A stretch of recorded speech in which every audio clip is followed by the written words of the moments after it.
এত গুনাহ নিয়ে কবরে কেমনে যাব মাওলা? হাসরের ময়দানে দাঁড়াবো কিভাবে? আপনার বন্ধুর কাছে সুপারিশ চাইবো কেমনে মাওলা? হাউসে কাউসারে পানি মিলবে কিভাবে? আজই মাফ করে দেন, এখনই মাফ দেন, আপনি মাফই করে আল্লাহ। আপনি আমারে ধৈর্যশীল বানান, আপনি আমারে শুকরগুজার বান্দা বানান। আল্লাহ, আমার চোখে আপনি আমারে ছোট বানান, গোটা বিশ্বের মানুষের চোখে আপনি আমারে বড় বানান। সবাই পড়ি আমিন। আপনি হাসলেও কবরে যাইতে হবে, কাঁদলেও কবরে যাইতে হবে। রাজপ্রাসাদের ওই অট্টালিকাতে যে থাকে সেও একদিন মরে যাবে, জীর্ণ কুঠিরে কুড়ে ঘরে যে থাকে সেও মরে যাবে। জীবনে যে কোনোদিন সুখ দেখে নাই, দুঃখের সাগরে তারও মৃত্যু হবে।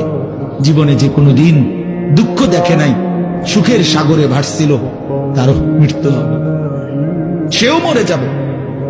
কবর নিশ্চিত, কবর নিশ্চিত। সব হিসাব নিকাশ মিটানোর জায়গা দুনিয়া না। আল্লাহ পাক কিয়ামতের দিন বলে একটা দিন তো রেখেছেন।